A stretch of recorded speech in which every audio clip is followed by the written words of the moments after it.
تاریخ کے اوراق جب پلٹ جاتے ہیں تو کچھ الفاظ محض حروف کا مجموعہ نہیں رہتے بلکہ قوم کے عزم اور بقا کی علامت بن جاتے ہیں۔ 10 مئی 2025 جب خطے کی فضاؤں میں بارود کی بو تھی اور سرحدیں شعلوں کی زد میں تھیں، تب ایک فیصلے نے جنگ کا رخ بدل دیا۔ لیکن آخر بنیانم مرصوص ہی کیوں؟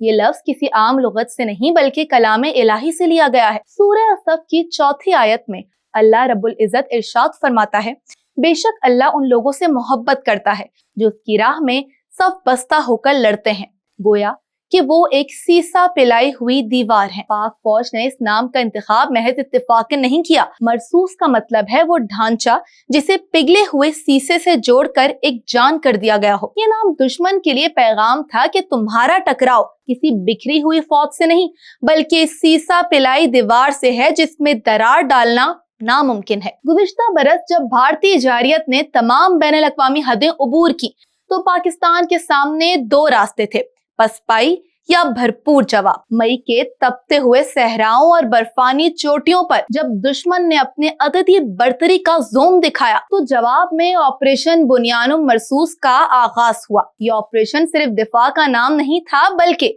یہ زمین، فضا اور سمندر میں دشمن کے غرور کو خاک میں ملانے کا ایک مربوط عسکری جواب تھا، جہاں پیادہ فوج، فضائیہ اور بحریہ ایک ہی سیسا پلائی ہوئی دیوار کی اینٹیں بن کر سامنے کھڑی ہو گئی۔ عسکری ماہرین کے مطابق اس نام کا انتخاب نفسیاتی جنگ کا حصہ تھا۔ جب سپاہی کو یہ معلوم ہوا کہ وہ بنیانم مرصوص کا حصہ ہے تو اس کا حوصلہ ہمالیہ سے بلند ہو جاتا ہے۔ دشمن نے سمجھا تھا کہ وہ دباؤ ڈال کر صفوں میں انتشار پیدا کر دے گا، لیکن اسے یہ اندازہ نہیں تھا کہ اس دیوار کی بنیادیں ایمان اور اتحاد کے اس سیسے سے بھری ہوئی ہیں جسے دنیا کا کوئی ہتھیار نہیں توڑ سکتا۔ 10 مئی 2025 کی یہ یادگار مہم ہمیں یاد دلاتی ہے کہ جب حق اور باطل کا معرکہ برپا ہو تو فتح صرف اسلحے کی نہیں بلکہ اس صف کی ہوتی ہے جو سیسا پلائی ہوئی دیوار بن جائے۔ آپریشن بنیانم مرصوص ایک عہد، ایک تاریخ اور دشمن کے لیے ابدی خوف کا دوسرا نام۔